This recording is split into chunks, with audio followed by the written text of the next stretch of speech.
এজনী 16 বছৰীয়া ছোৱালী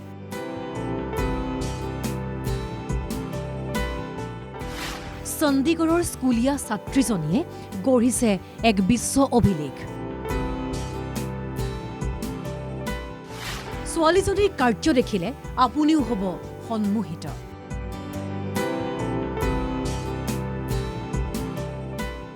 কি এই বিশ্ব অভিলেখ স্কুলীয়া ছাত্ৰীগৰাকীৰ?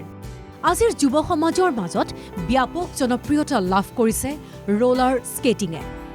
এই খেলবিধৰ যুৱ সমাজৰ মাজত আকৰ্ষণ বৃদ্ধি পোৱাৰ আঁৰত আছে খেলবিধৰ বাবে প্ৰয়োজনীয় দুৰন্ত গতিৰ মাজত শৰীৰৰ ভাৰসাম্য ৰখা আৰু সন্তুলিত গতিবেগেৰে বিভিন্ন কৌশল সম্পন্ন কৰা। শেহতীয়াকৈ ইনলাইন স্কেটিং ক্ৰীড়াই অধিক জনপ্ৰিয়তা অৰ্জন কৰিছে।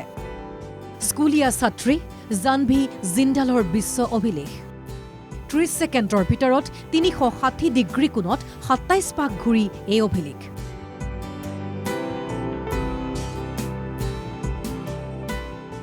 গ্ৰীনিজ বুক অফ ৱৰ্ল্ড ৰেকৰ্ডছত স্থান লাভ জাহ্নভীৰ।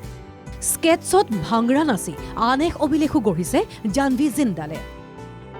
চণ্ডীগড়ৰ এই ছাত্ৰীগৰাকীয়ে স্কেটিঙত ভাংৰা নৃত্যৰ ঘটাইছে অপূৰ্ব সংমিশ্ৰণ। এই কাৰ্যৰ বাবে জাহ্নভী প্ৰখ্যাত হৈছে ভাংৰা অন স্কেটছ গাৰ্ল ৰূপে। জাহ্নভীয়ে ইতিমধ্যে ৰাষ্ট্ৰীয় স্কেটিঙৰ ফ্ৰী ষ্টাইলত 2টাকৈ স্বৰ্ণ পদক লাভ কৰিছে। লগতে তেওঁ 2টাকৈ ৰূপ আৰু 2টা ব্ৰঞ্জৰ পদকো লাভ কৰিছে। লগতে তেওঁ স্কেটছত খটখটি নামেও আন এক অভিলেখ গঢ়িছে, যি অভিলেখ ইতিমধ্যে ইণ্ডিয়া বুক অফ ৰেকৰ্ডছত স্থান পাইছে। পঞ্জাৱৰ প্ৰাক্তন মুখ্যমন্ত্ৰী অমৰিন্দৰ সিঙেও জাহ্নভীৰ কৃতিত্বৰ শলাগ লৈছে। অনাগত দিনত জাহ্নভীয়ে আৰু অধিক সাফল্যৰ বাবে লক্ষ্য নিৰ্ধাৰণ কৰিছে। National desk NKTV+।